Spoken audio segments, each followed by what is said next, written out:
What is going on, everybody? We are not live, but live from Indianapolis here at the Indiana Convention Center for Coffee Fest 2019. And we are here with Rachel Dillon. Hi. Also known as the Cold Brew Chick. Yes. And since we are cold brew producers, we felt like it was awesome to connect with you. Yeah, likewise. Yeah. So we've kind of talked with you on and off for like a year-ish, kind of something like that. since we started bottling our cold brew, and it's almost been a year since we opened up our little shop in the cargo unit. So yeah, we've been kind of following you for that long, and because you live in San Diego, right? I do. Beautiful San Diego. And then you're currently doing an internship, correct? I am. I am in the process of becoming a registered dietitian. So to do that, it requires you to get a bachelor's in nutrition, and then you have to complete a internship, which is within a certain amount of hours and completing different competencies within the realm of food and nutrition. And then you take an exam to get your RD credential, and then you find a job. So I'm at the point where I have 10 days left of my internship, so I'm right there at the end. So the next step is to study and take the exam and then find a job. So yeah, just about wrapping up.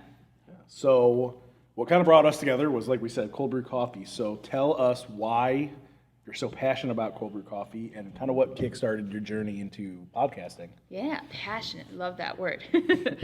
So I was not a coffee drinker for very long before I got into cold brew. I started drinking hot coffee when I was originally a theater major, actually. Then had like a life change and moved back to with my parents. And when that happened is when I discovered coffee and started to drink it. And I was always just black coffee, drip, easygoing. I like the taste of coffee, so never added cream or sugar. And after a couple years, I realized that I would get acid reflux attacks after I drank the hot coffee. And I was so bummed because I knew that wasn't good. And I also wanted to safely drink my coffee, and I enjoyed it. I mean, we all love that caffeine rush that you get in the morning, you know? So I was a little bit torn. I'm like, what do I do? And I would kind of drink iced coffee, and that would kind of work. You know, I wouldn't get as bad acid reflux, but I also didn't really like the taste, and I was just kind of like in a dilemma. It worked out well for me, though, because right around this time is when cold brew really started to become popular. So I went to, at this point, I was at San Diego State, had officially switched my major and was majoring in nutrition, and there was a coffee shop that I had heard about that was serving cold brew. So I remember this day clearly. I went to the shop called Wholesome Coffee in San Diego, if you're in the area, and I had my first cold brew and popped the cherry, and my world changed. Not only was it one of the most delicious coffees I've ever had, but afterwards I didn't have the acid reflux attack, and I felt fantastic. And I'm like, this is cold brew. This is a world I want to be in. So ever since then, I specifically would drink only cold brew, and I could safely enjoy my coffee. Fast forward about a year and a half, I started kind of playing around with making cold brew at home, trying different cold brews for fun. It still wasn't, what it is today, but it was definitely picking up steam, right? And more shops in San Diego were offering it. And I was at the point of my major where I had to do a project in something food and nutrition related. And so I had a great professor I partnered with, and I told him, I want to learn more about cold brew. I want to learn why is it that I can enjoy it pain free, and kind of like what's the science behind it, because this is a different coffee product.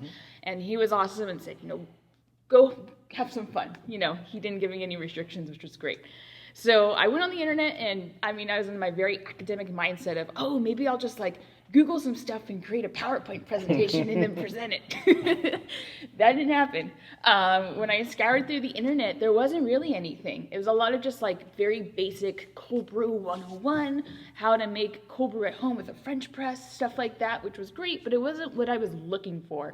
I wanted to learn why do certain people pick certain coffees, and what makes a good cold brew, and what can you do with cold brew, So I had the idea instead. I'm like, what I'll do is I'll go to every shop in San Diego that serves cold brew. And along the way, I'll try it. I'll talk to the people that make it and learn from them what they know. Because these are people in the coffee industry. They obviously have this knowledge that I could kind of tap into.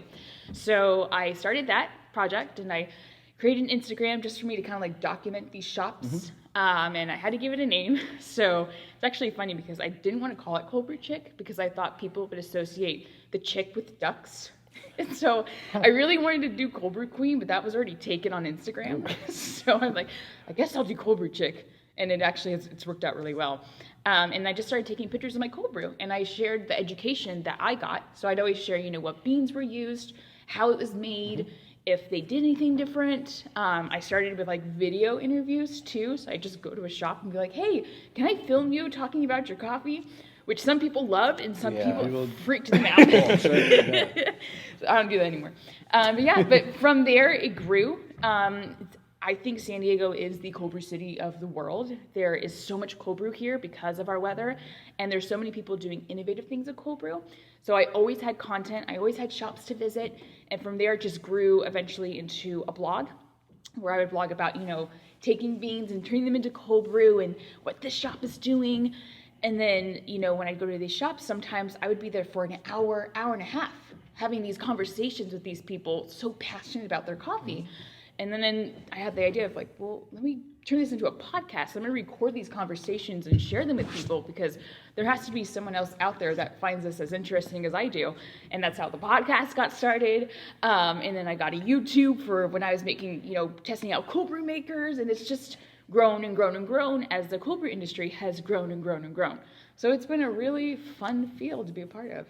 Yeah, I'm not going to lie, listening to your podcast and following you on Instagram and all that actually has inspired a couple of ours. Like the podcast you were talking about with Wholesome. Yeah. I'm pretty sure we took a couple of the things that you guys talked about and implemented into our business. So. That's awesome. I love that shop. It's still my go-to shop. If I'm I need to get some work done or have some assignments to get done, that's where I go because I drink their cold brew, which is the same one. That was my first one. They haven't changed it. And just something about, when you find your coffee shop, right? It's just something about the atmosphere, the music, the lighting. It just all comes together and it creates that perfect experience. And that's that shop for me. So when was the first time that you got kind of involved in the cold brew scene at Coffee Fest? I started Cold Brew Chick. Now I know the exact date because I just found out it was May 30th. So 2 days ago, nice. It was 2 years. On May 30th is when I did my first post. It had been a couple months, and it was around September-ish. I found out about this Coffee Fest thing that was going on, and I saw the America's Best Cold Brew competition. And I thought, oh my God, I have to go. And then I saw it was in Portland, and I'd never been to Portland, but I knew that Portland was the birth of Stumptown. I knew there were great coffee shops there. And so I thought, oh my God, this is a great opportunity to go to this cold brew competition and try these cold brews, and then go to Portland and try these shops. And I was just I have to go. But I didn't know anyone that lived there. And so what I did is I just bought a plane ticket. I asked Coffee Fest, hey, at the time I think I had 500, 400 followers. I said, hey, I write about cold brew. Can I come? And they gave me a badge and let me come. So thank you, Coffee Fest, for that. And I found an old family friend that was living there. She let me crash her couch. And I made it work. And I went. And that was so interesting to me because that was the first time I actually met 2 San Diego companies that were also there. We met in Portland for the first time, which is kind of funny. And I met them, and they were great. They kind of took me under their wing since I was by myself. And it was just so interesting to see the scene up there and try the first time, trying 32 cold brews in one day. Had a bit of a bad experience with that. I definitely got over-caffeinated. Didn't eat enough, didn't drink enough, and was sitting at a table, trying to calm myself down. It was bad, but I learned from it, which is great. And there was a cold brew class I remember I went to, and that's when I first learned about the history of cold brew, which no one had ever told me about before.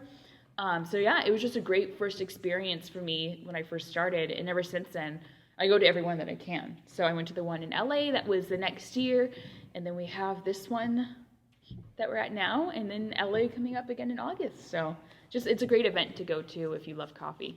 It's also very easy to get over-caffeinated because that happened to us. Yeah, we went to Chicago 2 years ago. Yep.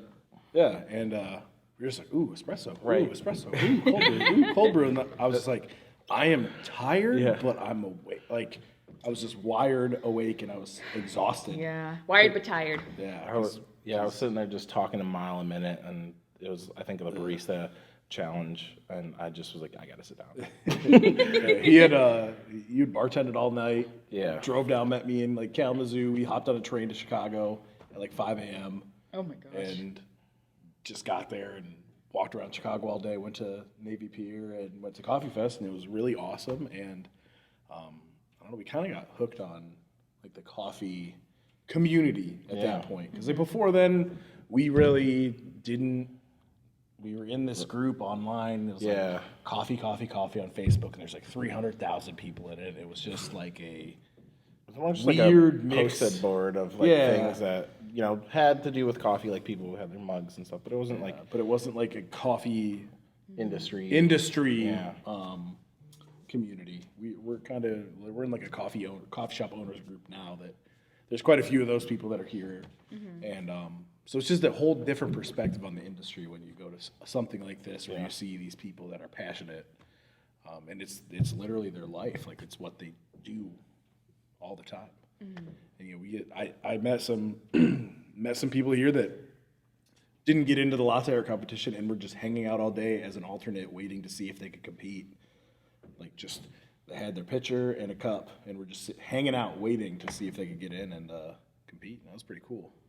Dang. I think it's what's awesome about events like this, and even social media, is connecting with people that are in the same industry, and just really getting to pick their brain and seeing what's going on in the other parts of the world, because most people don't get to travel as much as everybody. And so it's nice to be able to communicate with someone in San Diego when we're in Michigan and see what's going on in the world of coffee. Yeah, and I say often that, San Diego, I think, is the cold brew city of the world. And I mean, we have a cold brew competition that we do ourselves in December, which I asked the creator, like, why do you have it in December? And he said, because we can. But you're right, like, social media, it's, especially in coffee, it's been great to kind of see like what cold brews are out there. And I remember when I went to Portland, at the time I had, through social media, met this company called Coffee X, they're based in Vancouver, which is just over the bridge. And they took me on a little caffeine crawl in Portland, and I got to meet them and try their cold brew. And cool. I would have never done that or really known what shops to go to if I hadn't met them through Instagram. Yeah, that's awesome. Now, a lot of the things we could probably talk about right now, you've already talked about in your podcast, but I want to know what kind of things, since you are in the cold brew capital, what kind of trends do you see in cold brew? Right now, or within the past couple of years? Right now. Right Cutting now. edge stuff. Okay. So the top two right now, I would say, are CBD and oat milk lattes. And this is what I noticed at Expo West, which, if you're not familiar, Expo West and Expo East is this very large natural products convention. And it's not specifically for coffee, but a lot of cold brew companies go to it. So I always go because it's usually like 50 cold brew companies that are there, and I like to see what they're doing, and it's usually, that's when they're testing out new products that haven't been released yet. So when I went this past time, there were like 4 CBD cold brews that were there, and then it seems like everyone's coming out with these oat milk draft latte style cold brews. I think oat milk is definitely like the top alternative milk right now, and everyone's using it, everyone's trying it, everyone's trying to pick their favorite of the ones that are out there. So that's like the top creation that people are coming out with. Over the past couple of years, though, what I've seen like in San Diego and the trends that I really like, I love immersion cold brews. I wish more people did them. If you're not familiar, an immersion cold brew is when, during the cold brew process, when your beans are steeping in water, you have other ingredients as well that are steeping. And some common ones are cacao nibs, coconut, cinnamon, vanilla bean. Some shops in San Diego do like freeze-dried strawberries and get really kind of funky with it. And I just love the end product that comes out because it gives cold brew this unique flavor to it that doesn't have any extra calories or sugar, which, being a nutrition person, I love that. And actually my favorite cold brew that I say it's my favorite, I have a lot of favorites, but the one that always stands out for me is one that is an immersion. They take a coconut and they steep it, and it's a single origin Brazil from Mostra Coffee in San Diego, and it's phenomenal. I love that cold brew so much. So immersions, Nitro is still on the rise, and hot nitro is really starting to pop up everywhere. The first time I heard of it was about a year and a half ago in San Diego. There's a shop called Ryan Brothers that was playing around with hot nitro, and then over the course of the year, I've seen more and more shops coming out with it, and it's funny because they always be like, check out this new innovation, you've never seen it before, and I'm like, actually, I have. It's a year ago in San Diego, and they're like, what? It's a shocker. But yeah, hot nitro. Trying to think, I had a whole podcast episode about this too. Yeah. Cold brew sodas kind of went away, but they're kind of coming back. Anytime that you add carbonation to cold brew, it's very tricky because the CO2 in carbonation oxidizes the coffee and makes it taste funky. Yeah. It can work, but it's tricky, right? So Stumptown had those sodas like, 2 or 3 years ago? And then they went away because I think people didn't like them. Yeah. But now I'm seeing more sparkling cold brews come back. And the other big trend I would say too is people are actually getting away from cold brew and really pushing flash brews. So a flash brew is when you take like a pour over style coffee. So you have your grounds up in the top and you're pouring the hot water over it. And as the coffee drips through the filter, it drips onto ice, which automatically chills it. And so it's not truly cold brew, it's an iced coffee, but a lot of people are really liking this style because it pulls more acidity or bright flavors from coffee. Yeah. And that's a common complaint of cold brew is that, it's not bright enough, it's not complex enough and whatnot. So a lot of people are really getting into the flash brew style and are now even canning it. So that's a big thing I've been seeing lately too. Yeah. We get a lot of people that say our cold brew isn't as strong as their normal hot coffee, and I think it's just because it's a lot smoother. Mm-hmm. And they're missing some of that acidity and brightness, and it's just a nice, mellow, smooth drink. Yeah. And they're not quite used to that. I think the flash brew, I think somebody in the cold brew competition was doing something like that. No! I'm very passionate about education on cold brew, of what is cold brew and what is not. Yeah. Because I have been to too many shops where on their menu it says cold brew, and I buy cold brew, and anytime I buy cold brew, I ask them, what beans they use and how they make it. Because I'm always trying to pass that education to others, but I also want to learn myself. Right. And so, too many shops I've been to where I ask them, how did you make your cold brew? And say, we brewed it for 8 minutes, and then we chilled it. And I said, 8 minutes? So you used hot water then? And they're like, oh, yeah. And I keep my mouth shut, and I say, okay, thank you, and I walk out the door. But inside, I'm almost fuming, because I'm like, that's not cold brew. That is a version of iced coffee. And that's great, and sometimes they do taste great. But the thing is, you shouldn't call it a cold brew then. You should call it an iced coffee. So that's just me on my soapbox. It's been a pet peeve of mine, too. When people ask for iced coffee at our shop, and we don't do iced coffee because we are strictly cold brew. Mm-hmm. And I'm like, yeah, we have cold brew. They're like, okay, yeah, same thing. I was like, it's not, but it's okay. Yeah. Whatever, here you go. Yeah. So now, being one of the benefits of cold brew is less acid and less acid. It helps with acid reflux. Do you find the flash brew? Does it bring up the still acid reflux part, or is it not as long and not pulling as much acidity that it still kind of get the benefits of cold brew? Interestingly, no. And the thing is, even with, so here's my confession, I still will once or twice a month have a cup of hot coffee, because I do love it, and that's how I got into coffee. And sometimes I just kind of crave that temperature and having the aroma. It's a different experience, right? So once or twice a month I'll have a cup, and not every time after I drink it do I get an acid reflux attack. So I don't know if it's because I've drank cold brew for so long that my body has adjusted now. That's not to say it's none of the time, but it's much less frequently. So yeah, with flash brews, I don't. But the thing with flash brew, though, is, again, you have that higher chance of oxidation happening, right? So I don't know if you guys have ever had a flash brew that just is so bright and acidic, and I've never actually tasted it. You guys never had flash brews? No. They, it can be hit or miss, depending on how quickly you chill it and how quickly you serve it. If it oxidizes, it can get really bright and just, you get that bite that you can taste in iced coffee that you don't notice in cold brew.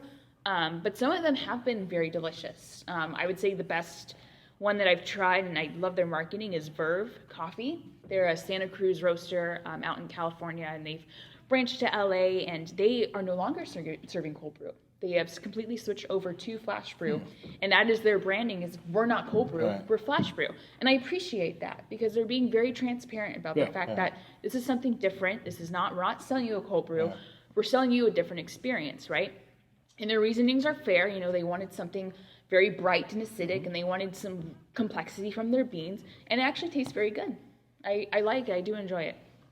I'll have to try that out. I don't think any. So we're in Michigan, so we're kind of like We're definitely later. 5 years behind you guys out on the coast. Like, I mean, like as you could see here, like you said with the hot nitro, it's new and inventive, and you're like, well, I've seen it a year and a half ago. I actually listened to that podcast that you with him, and I told him, I was like, yo, whenever we get a place, we have to do this. Just the reasonings behind it, like it's less product waste and all that, and it's you can keep the same keg, it just goes with the different spouts. I was like, yeah, that's actually really, really smart. Yeah, the only thing that's tough about hot nitro is if you are a hot coffee drinker, why would you drink it, right? Because you would rather have a hot cup of coffee. Yeah, they're not going to taste the same. So you're it's not going to get what you want from that cup of coffee. That was like one thing we were talking about. You're like, we could just throw our drip machine away. We won't ever have to use it. I'm like, yeah, but there's a lot of people who want that coffee. Yeah. They're not going to want hot nitro. Yeah, but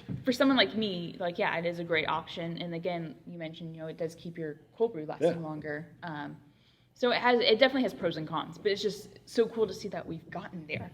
We're at the point where we're like, we can get cold brew hot with foam. It's like, it's crazy. It's another experience. The new brewed system, I believe, is going to have the hot and cool option. The hot and cool? Yeah. I think when I was reading up on the cold brew competition, because we were in it, it said that their next one that they're going to be releasing is dual. It can have hot or cold. Yeah, and those machines are pretty cool. They're just like, they're tabletop machines, and they just have like a nitro generator on them, and you just pull the lever, and it just goes. You don't even need a tank. Yeah, it's been great to see the technology of nitro cold brew get better and better. Because I remember when I first went to shops, seeing the baristas like shake the keg, and they shook it a certain amount of times, and it's a secret how many times they would shake it. Which, if you're not familiar, they were shaking it to incorporate all the nitrogen gas into the cold brew, so that when they pour it, the foam head's consistent. And now you don't have to do that anymore. But it's just crazy to see how much easier it is to do nitro. Yeah, we have we bought special tops for our kegs that have a nitro stone at the bottom.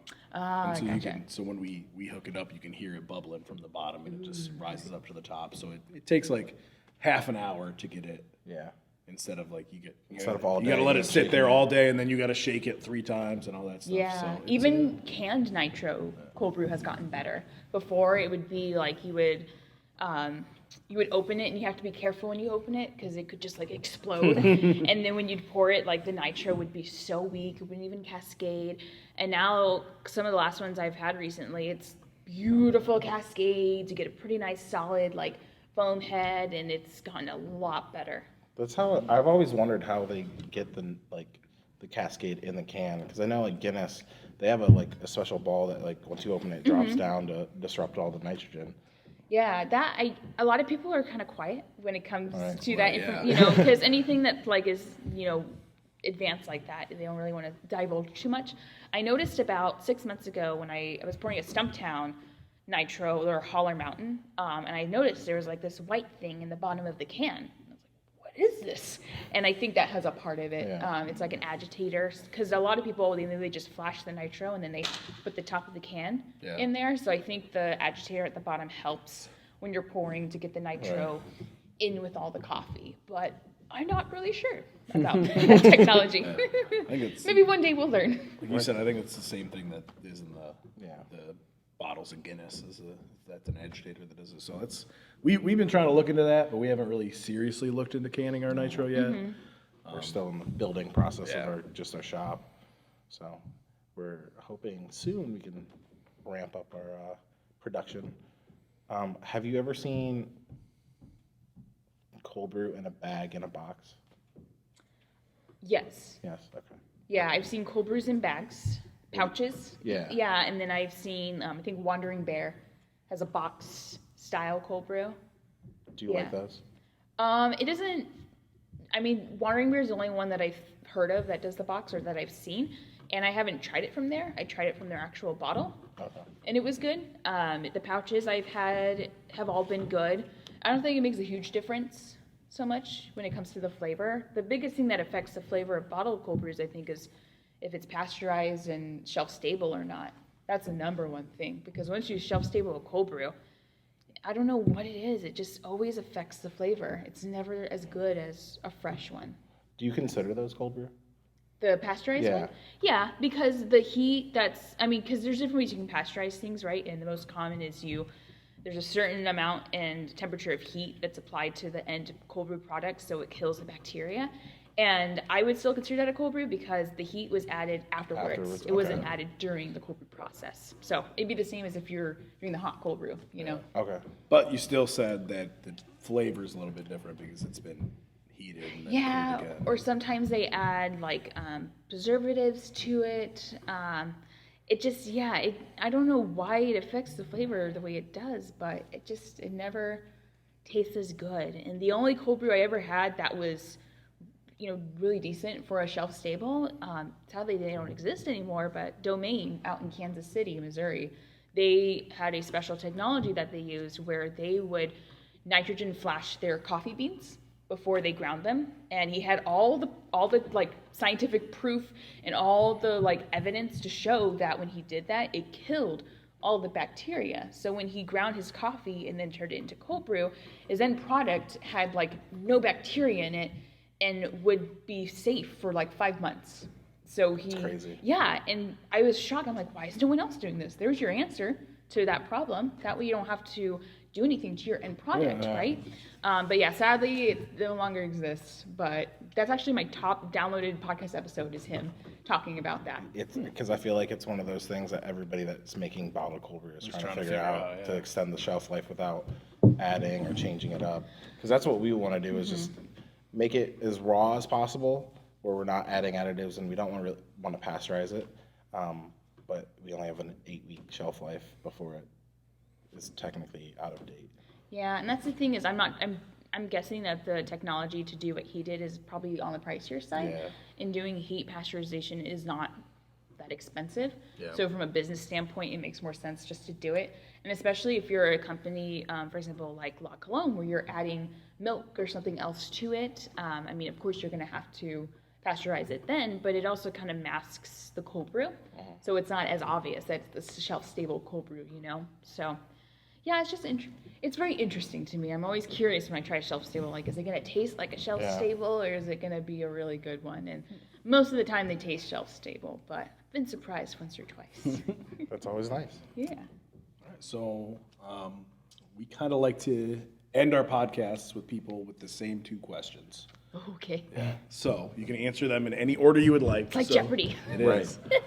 So the first one is for anybody who is, you said when you're in college you had a career change. You started doing your podcast. Do you have any advice for people professionally, personally, or anything like that is something that you just feel like everyone should know?